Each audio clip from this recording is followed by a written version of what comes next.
Hello, everyone, and welcome to the Washington Times Media Spotlight. I'm Steve Malzberg. We have so much to get to today.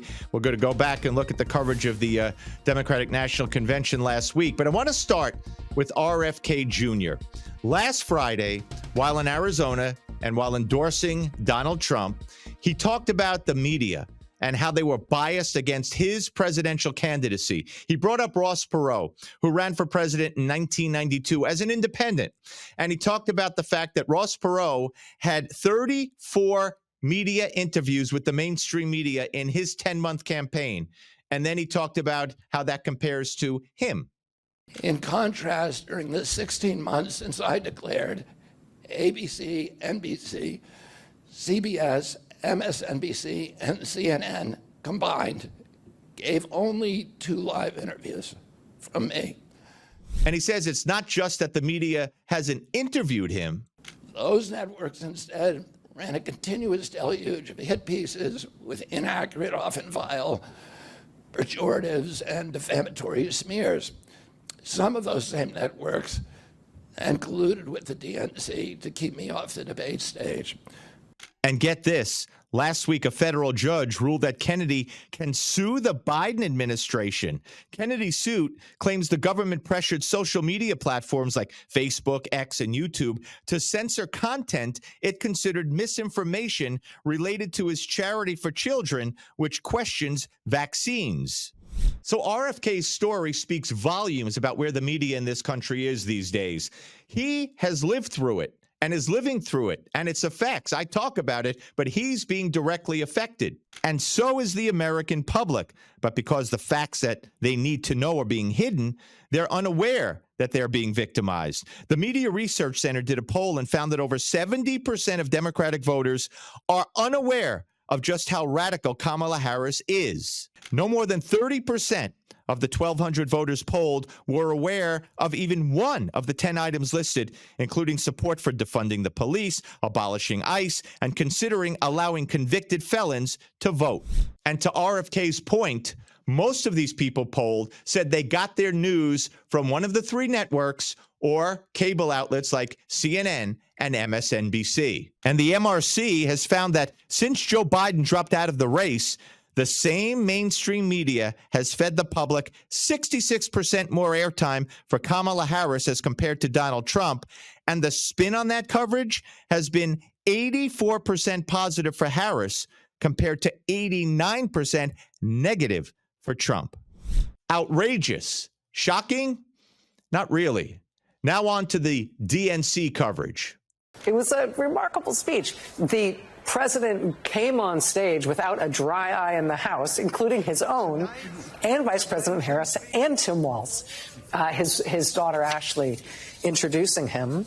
Reaction to Joe Biden's speech on the first night last Monday night at the convention. And as you might have guessed, not a negative word to be found. There were tears. This was not, some stuff at these conventions is artificial, and this was a legitimate moment of catharsis and love.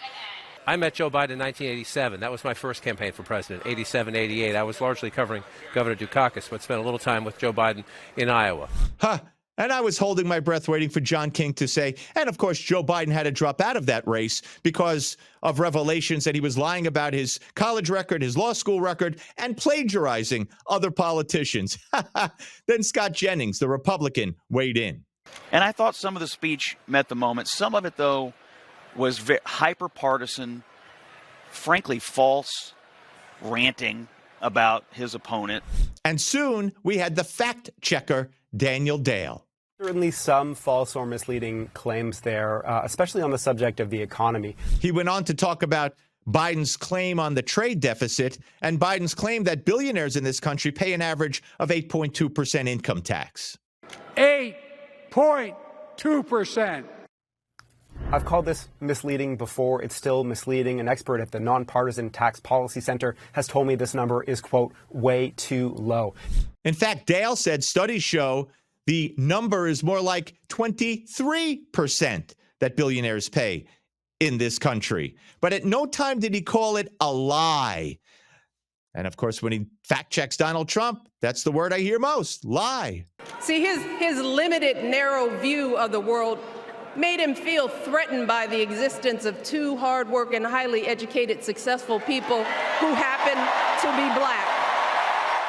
Michelle Obama, the first of the two Obamas to speak on night 2 on Tuesday night of last week. And of course, playing the race card.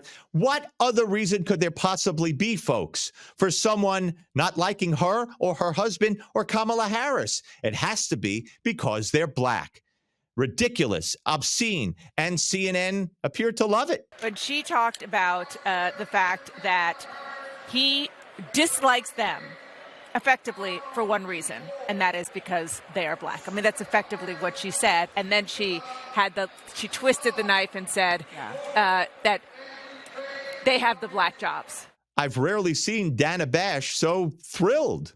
Michelle Obama, that speech really electrified this arena. I don't even think Barack Obama, no offense to him, his speech was excellent. It was not received in the same way. I think we just have to be honest by that. And he also gave more of a red meat speech, we have to say. He was appealing to better angels, and talking loftily about work to win over people to your side who you might not agree with. I think they had different jobs, right? Yeah. They were doing different things. I also think Michelle Obama, what she often does so well is define America in a way that she thinks that people relate to, in a way that is in contrast with Donald Trump.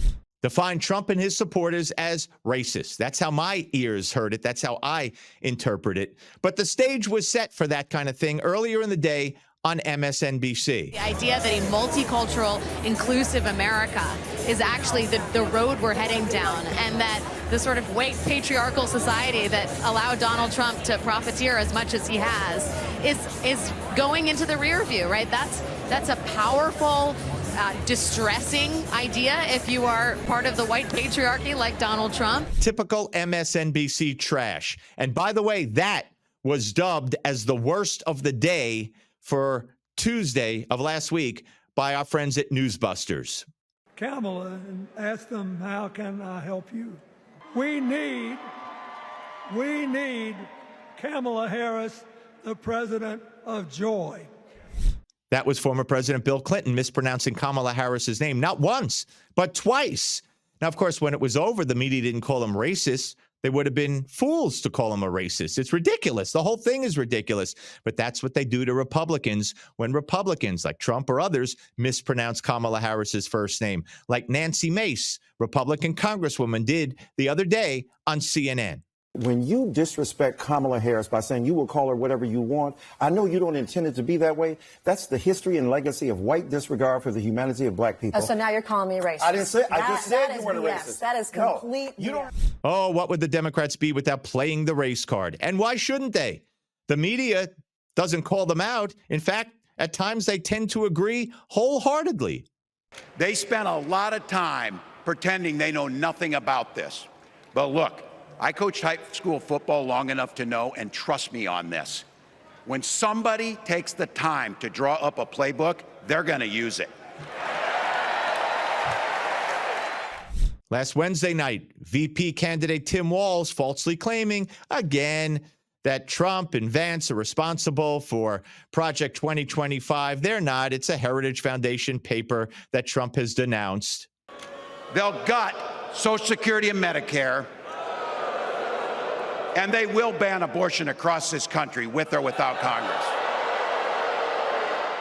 Lie after lie after lie, if you listen to what Donald Trump has said. But when it was over, CBS, they were just euphoric about the whole thing, and they made no mention of lies. Well, if you didn't know Governor Walz, you just got a sense why Kamala Harris chose him to be her running mate. Coach Walz is what the signs say, and he said, we're going to leave it all on the field. Someone who brought his own football team to a state championship. He brought his team to a state championship? Despite the fact that some members of the team showed up on stage last Wednesday, Tim Walz was an assistant coach. In football, I'm sorry, they don't get credit for championships. But there was more from CBS. There's a folksiness about him. He embodies these Midwestern values.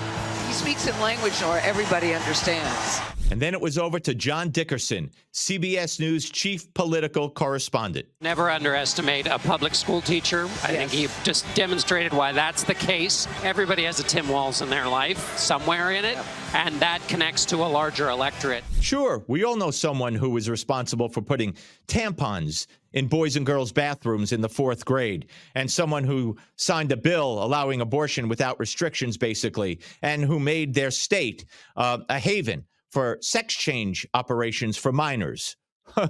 What about the lies?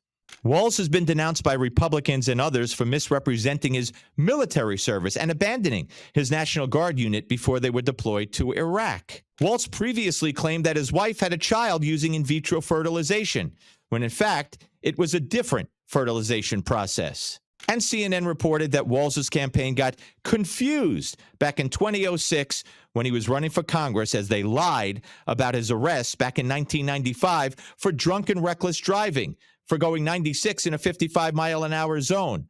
They said he drove himself home that night. Lie. In fact, he pleaded guilty to reckless driving in 1996. Yes, we all know someone just like Tim Walz, as long as the media keeps covering up everything about him, everything I just told you. And they will. He plans to create a national anti-abortion coordinator and force states to report on women's miscarriages and abortions. Simply put, they are out of their minds. Kamala Harris accepting her party's nomination last Thursday night and building on the lies that Tim Walz told the night before. USA Today has called the claim you just heard Harris make false, but that's never stopped her, has it? Why should she stop? The media never calls her out on these things. And when it was over, the same woman who, a little over a month ago, was considered kind of a buffoon and a drag on the Biden-Harris ticket, well, she had suddenly turned into someone else. This is a Kamala Harris that sounded a little bit more like Maggie Thatcher or Ronald Reagan, especially on national security, than like Bernie Sanders. It wasn't until an hour and a half after Harris had finished speaking, just before 1 a.m. Eastern time, that CNN brought in fact checker Daniel Dale. What did you find? Jake, there weren't a lot of fact-checkable claims tonight, period. After presenting Harris saying that Trump will sign a national abortion ban and bring on this so-called abortion tracker, Dale described those lies this way. This is kind of cleverly framed, Jake, as a prediction, which I cannot definitively fact-check. Oh, so if Trump says Harris, if elected, will round up every single Trump supporter and put them in a concentration camp, Dale would come on and say, well, that's a prediction. I can't call it a lie. What do you think? I watched from 8:09 to 8:23, they was just gushing about how great a speech it was. And I think she did fine. I didn't think it was as good as they were making it out to be. Bill Maher, last Friday night on his HBO show, Real Time, talking to CNN's Caitlin Collins, telling her what he thinks of her network, noting that Republican token Scott Jennings didn't get to speak after Kamala Harris spoke until way after all the Democrats on the panel spoke. It does look, I mean, and when you see the panel, it does look like tokenism. It's kind of like the same as The View. It's like it's almost better to have nobody there, like MSNBC.